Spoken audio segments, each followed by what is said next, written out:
Eu queria chamar a atenção, eu não gosto muito de efeméride, sabe? Faz uma data qualquer que você pega, o homem chegou na Lua, não sei quantos anos, tal, mas tem uma data que eu me dei conta, lendo algumas coisas, que é o seguinte, nós estamos em 2021, está fazendo 20 anos, exatos 20 anos, 2001, o mundo conheceu uma expressão cunhada por um economista de um banco americano, Goldman Sachs, que era BRIC, sem o S, BRIC, que era um conjunto de letrinhas de países que, segundo esse estudo feito por esse banco, seriam os países que iriam bombar no século XXI, que estava começando naquele ano. Pô, então vamos ver quais são os países, né? Pô, o B de Brasil, ó que orgulho, né? Então era o Brasil, Rússia, a Índia e a China. Com um detalhe muito interessante. O Brasil, analisado com muita atenção e muito destaque. 2001 não foi um grande ano para a economia brasileira, não. O crescimento foi medíocre. Como, aliás, vários anos o Brasil tem um crescimento medíocre. Mas não chegou a 1,5% de crescimento. Aquele ano, o nosso vizinho, a Argentina, enfrentava uma grande crise com moratória, dívida estourando. Então, a gente tinha um problema sério acontecendo. 2001 era o ano que antecedia a eleição, que foi uma eleição muito emblemática, que foi a eleição de 2002, porque foi a eleição que trocou um governo de centro por um governo de esquerda. Alguém vai dizer, não, mas a agenda do Lula em 2002, na eleição de 2002, que ele fez a Carta ao Povo Brasileiro, fez uma agenda liberal, e de fato fez uma agenda liberal no primeiro governo, pelo menos, mas era um governo de esquerda, e antes era um governo de centro, quer dizer, o centro, o governo ofereceu um nome, que era o José Serra, e a sociedade não quis, não queremos não. Cansamos, já tivemos 2 mandatos de Fernando Henrique, vamos trocar. Mas enfim, 2001 não foi um grande ano econômico. 2001 não foi um espetáculo. Mas naquele ano, no entendimento do Goldman Sachs, a lista de países em que se devia prestar atenção era essa. E o Brasil estava lá. 4 países apenas. Depois, o Brasil faria... Quer dizer, esse BRIC faria uma reunião em 2009. A primeira reunião do BRIC aconteceria em 2009. E aí, em 2011, convidaram a África do Sul. Aí entra o South Africa, entra o S, vira BRICS em 2011. Portanto, 10 anos, né, disso. Mas o dado interessante é que o país que deveria, ou que integrava naquele momento uma lista dos que deveriam, os que poderiam, que tinham potencial para se destacar no século XXI, andou de lado. E com um detalhe que eu acho importante, né? Bom, não é à toa que o Goldman Sachs chegou a criar um fundo, BRIC, fechou, né? Fechou o fundo BRIC, depois de ter perdido 88% do valor, deu uma fechadinha, meio discreta, anunciou a abertura, mas quando fechou, foi, vamos fingir que isso não aconteceu, porque a coisa ficou ruim e começou a falar de outra coisa, que eram os... Fechou em 2015, né? Pois é, fechou em 2015. Desistiu. Não vamos falar mais disso, entendeu? Anos depois não funcionou. Aí eles começaram a falar de outro grupo de países, que em inglês era o N de next, né? Em português é o P de próximos, 11, são uma lista de países. Tem Bangladesh, tem Egito, tem Indonésia, tem Coreia, tem México, tem Nigéria, uma série de países que eles falavam, agora vamos prestar atenção nesses outros aqui. Como tem 200 países no mundo, se isso aqui não der certo também, a Goldman Sachs pode pensar numa outra lista. Mas vamos nos preocupar com a gente, né? No caso do brasileiro. Pô, o Brasil, e aí eu estava vendo, é inacreditável, porque a gente começou um processo de crescimento que foi lento, mas foi interessante. A gente passou a Índia em 2002, o PIB brasileiro, né? Em 2003 a gente passou a Austrália, passou a Holanda. Em 2005 a gente passou a Coreia do Sul. Foi um negócio interessante. A gente começou um processo de crescimento. A gente chegou a ser 7º PIB do mundo, né? Por algum critério, até sexto, mas sétimo. De repente, você olha o que aconteceu. A gente tinha passado a Coreia passou a gente. Detalhe, né? Importante sobre a Coreia. A gente já teve o dobro do PIB per capita coreano e hoje os coreanos têm 3 vezes o nosso PIB per capita.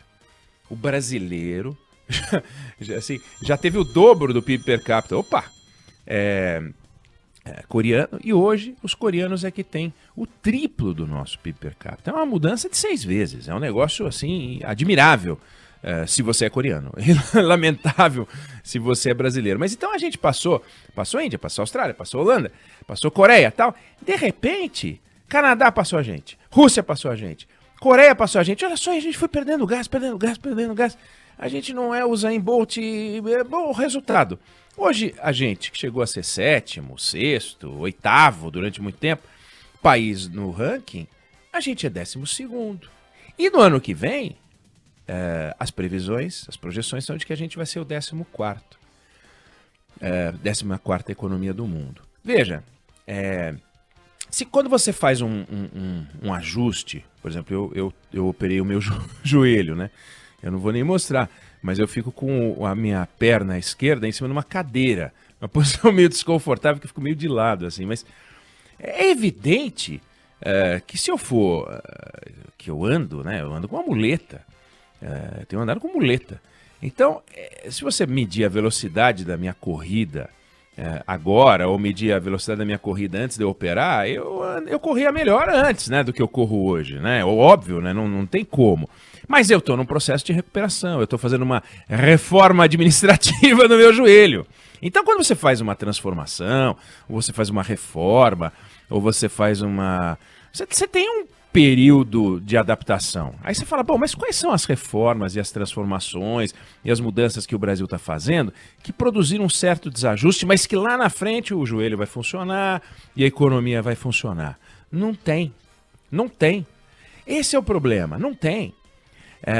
Um país não se faz com base em reforma de previdência, reforma tributária, reforma administrativa. Não é isso que faz um país crescer. Isso faz um país parar de gastar. Isso faz o país parar de ficar entregando dinheiro para o Estado. Mas isso não aumenta de maneira expressiva a capacidade de venda do empresário. Porque o empresário não compete só com o Estado brasileiro, que é o seu maior inimigo, né? O Estado é o inimigo do empresário. Inimigo. É um adversário.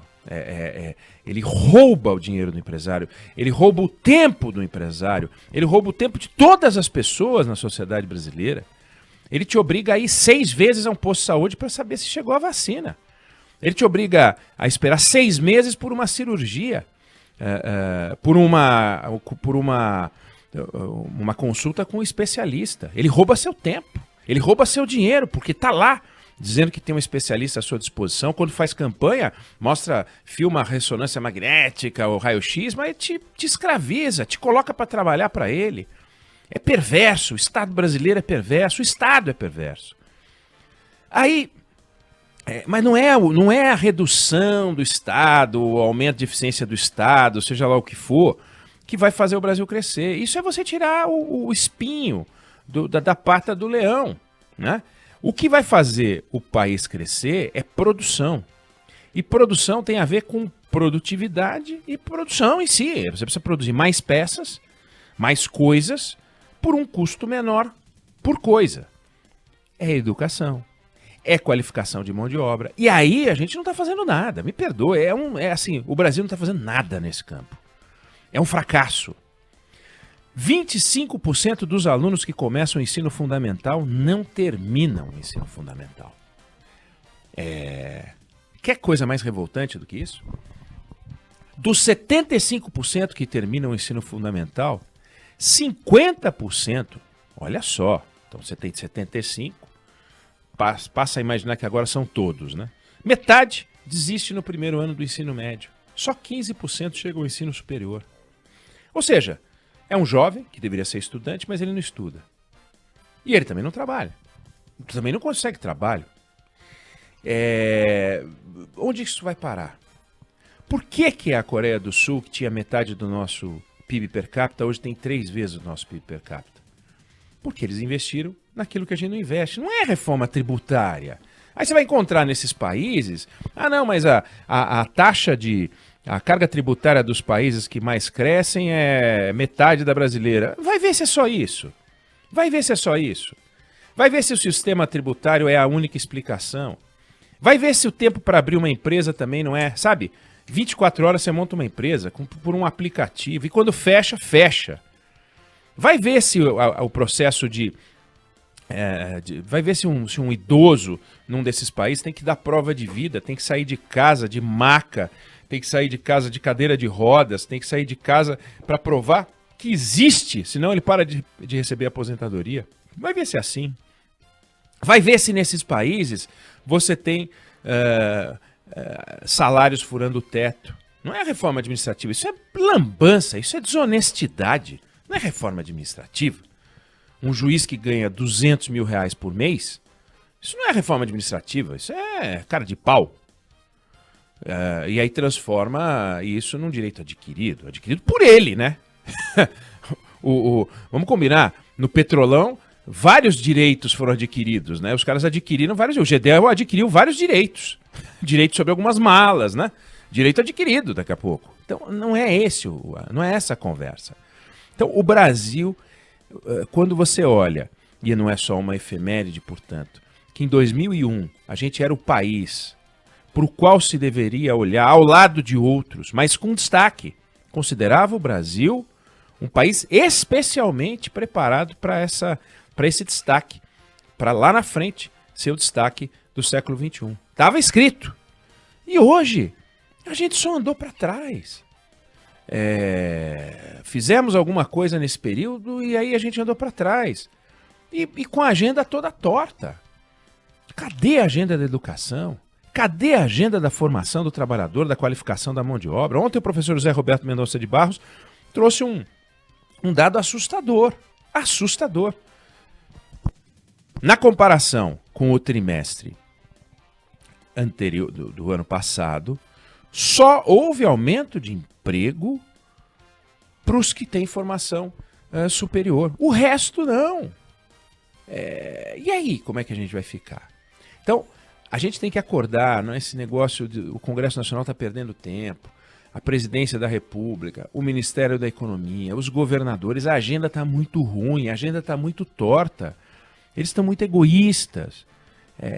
A gente tem que acordar e observar que esses caras estão roubando o nosso dinheiro, o nosso tempo. Roubar não é só pegar o dinheiro do respirador, não. Fazer uma má gestão é roubar o nosso dinheiro. Manter estruturas que não servem para nada é roubar o nosso dinheiro. Eles roubam o nosso dinheiro e roubam o nosso tempo, nos escravizam. A gente precisa se libertar dessa gente. Mas se libertar mesmo. Sabe, tomar um banho de sal grosso e afastar essa lambança, essa porcariada, essa gentalha de quinta categoria que comanda a política brasileira e nos estados. A gente precisa começar a fazer uma triagem mais séria. E vale a pena a gente assumir um compromisso hoje, 7 de julho de 2021, de que no ano que vem, 2022, nós não vamos fazer papel de palhaço. Nós não vamos fazer papel de palhaço. Não vão fazer a gente de palhaço. Podemos até errar no voto. Mas vamos tentar. Vamos tentar. Vamos tentar buscar alguém para presidir o Brasil, alguém para governar o nosso estado, alguém para cuidar do Senado, da Câmara dos Deputados, em quem a gente possa, ou com quem a gente possa estabelecer uma relação de confiança. Se a maioria da sociedade entender que esse personagem, ou estes personagens, são os que Jair estão, é bom, né? Os que aí já estão, reconduzam. Mas que a gente faça isso de maneira muito refletida. E se achar que é para trocar, troca. Mas vamos usar a cabeça e cobrar um compromisso. Porque esse dado que eu trouxe, a mim inquieta. Vou até depois, quando a Juliana vier conversar com a gente, perguntar para ela. A mim inquieta. E não pode o Brasil ser o país do futuro e a gente olhar agora e descobrir que a gente está ficando para trás. Isso é lamentável.